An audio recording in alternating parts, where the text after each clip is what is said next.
Texas sued Facebook's parent company Meta today over allegations Facebook illegally collected the facial recognition data of tens of millions of state residents for a decade. The lawsuit argues Facebook's old photo tagging feature failed to get people's informed consent before gathering their data. The lawsuit argues Facebook's old photo tagging feature failed to get people's informed consent before gathering their data.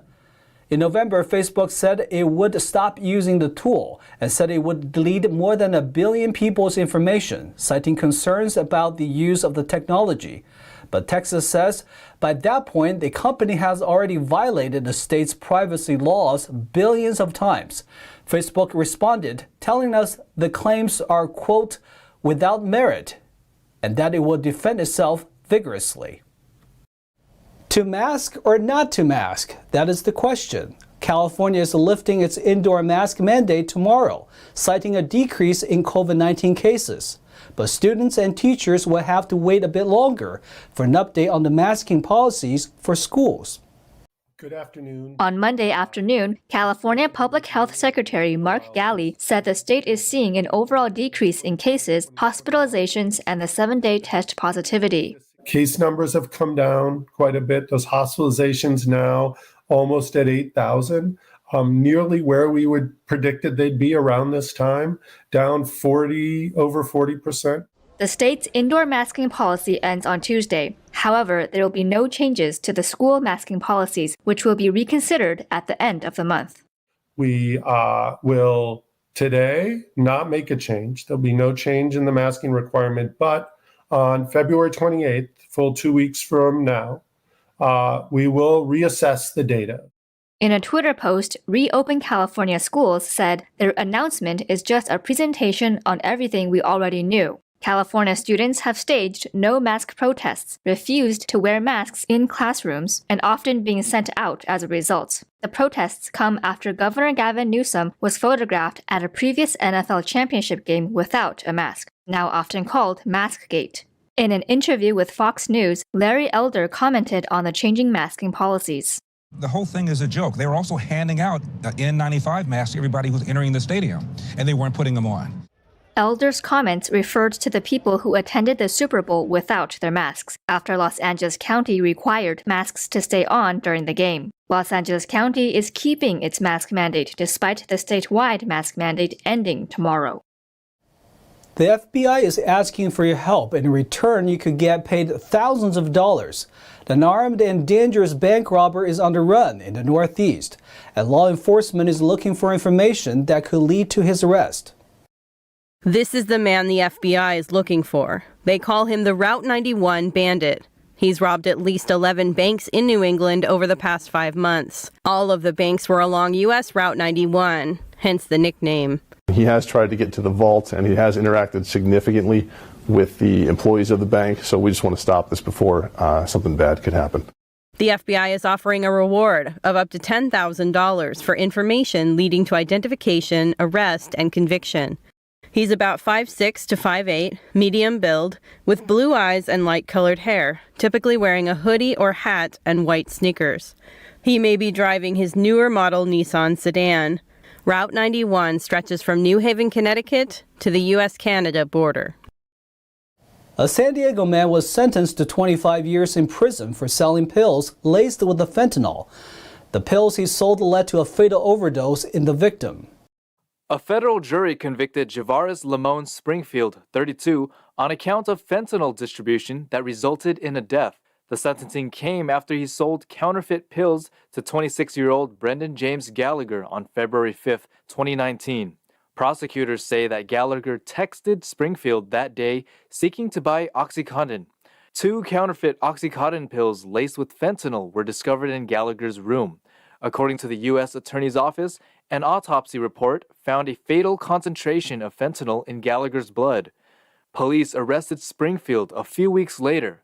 The prosecution said agents found pills in his car that also tested positive for fentanyl. Court papers reveal that Gallagher was a Boston native who served in Afghanistan with the U.S. Army. He developed a substance abuse problem following his deployment. Prosecutors wrote that he moved to San Diego in 2018 to try to distance himself from drugs, but could not escape it. The defense wrote that there was no evidence that Springfield either knew the pills contained fentanyl or that he lied to Gallagher about the pills being fentanyl-free. On Sunday, an organization echoing the Canadian truckers announced a plan for their route from California to Washington, D.C.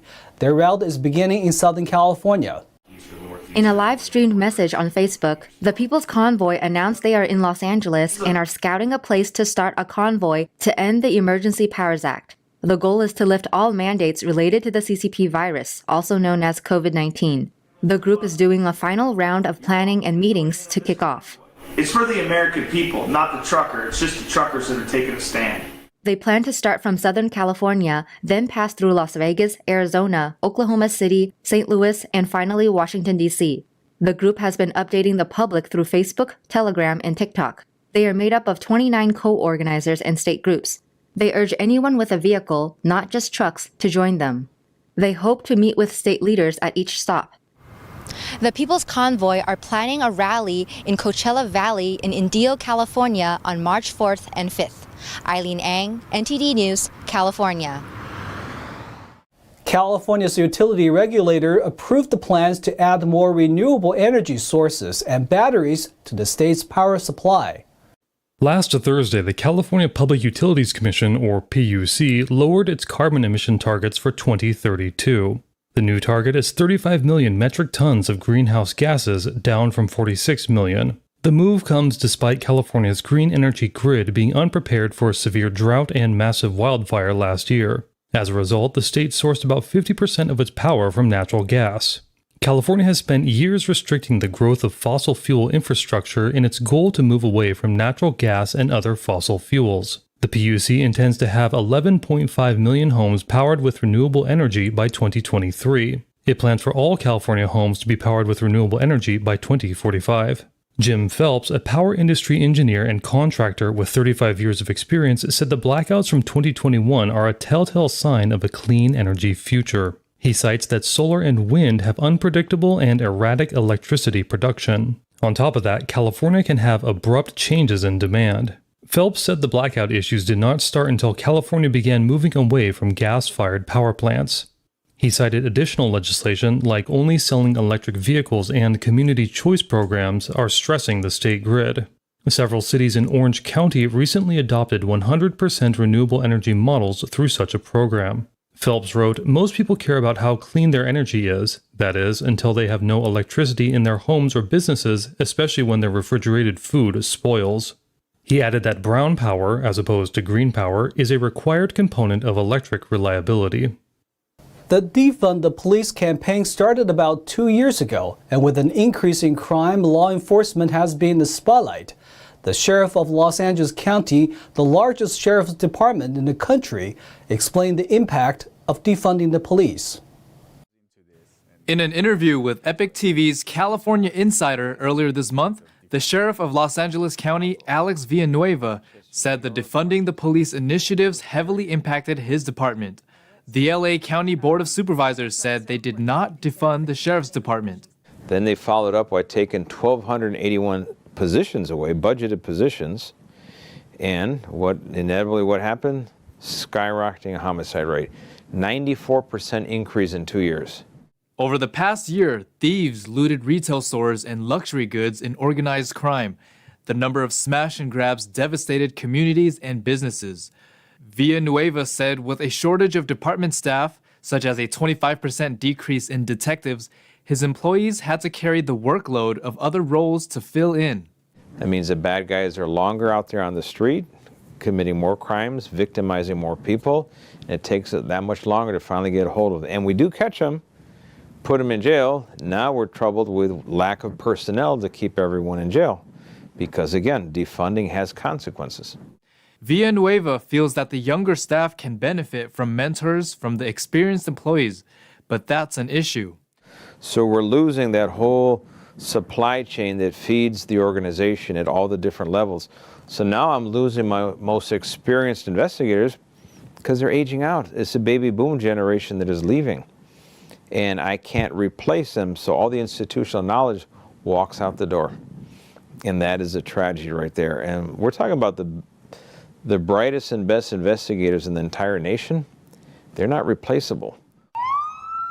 The sheriff said his department had 2.16 million interactions with the community last year, such as responding to 911 calls. And of those, there were 758 complaints and 923 accommodations. But more numbers are actually happy with it than they complain about it. So every organization can do better. That's why we track complaints and commendations, to figure out if there's something we need to do different. Does someone need additional training, or did they do something that we have to pull them out of the field and hold them accountable because they did something stupid? I mean, that's always there. That's part of, running the organization. And with 17,000 employees, obviously, a lot goes right, but things can occasionally go wrong. He believes his department is on the right track, but that they can do better. As sheriff's deputies in Los Angeles County are facing a job loss over jab mandates, a neighboring county is swooping in with job opportunities. Kern County's official Twitter account posted a recruitment video aimed at Los Angeles County sheriffs. The recruitment video is aimed at LA County sheriffs who may lose or leave their job due to strict jab mandates. County Sheriff Donnie Youngblood told the Los Angeles Times that he felt it was an opportunity. He said he does not know how many of his deputies have taken the jab, as the number is not tracked. Other Kern officials, like the district attorney and chief administrative officer, shared the video as well. The video comes after part of the LA Sheriff's Department opposed jab mandates. Kern County, neighboring LA just to its north, posted the video last Wednesday. The posting came as the LA County Board of Supervisors moved to revoke Sheriff Alex Villanueva's responsibilities for enforcing jab mandates. Villanueva refuses to fire deputies who stand up to mandates. The county board has motioned to fire 18,000 county employees, including 4,000 sheriff deputies. A new Senate bill will ban offshore oil drilling in California. The bill has been introduced in the wake of a large oil spill last year in the south of the state. A recently introduced Senate bill would shut down 3 of the 4 oil rigs in the state. Democratic State Senator Dave Min, representing Irvine, introduced SB 953 on February 9th. Min said in a statement that where there is drilling, there is going to be spilling. He said coastal economies, marine ecosystems, and access to clean beaches are all at risk. Min added that the California rigs account for 0.3% of all U.S. oil production. The drilling ban follows a large oil spill off the coast of Huntington Beach on October 3rd last year. The leak spilled 25,000 gallons of crude into the ocean. Many officials took a stance against oil drilling as a result. Critics say that the state will continue importing oil regardless of the possible ban. Kevin Slagle, vice president of Western States Petroleum Association, said what's not produced here comes from someplace else because demand is not going down. He said that California's strict regulations make local oil drilling relatively environmentally friendly. Slagle added that California currently produces 30% of the petroleum that it uses, and a ban would lead to more oil tankers outside of seaports. Andrew Meredith, president of the State Building and Construction Trades Council of California, said nothing in the bill is working to bring down costs of fuel for California consumers. Min said in a response that the $44 billion that the coastal economy generates every year outweighed the possibility of an oil spill.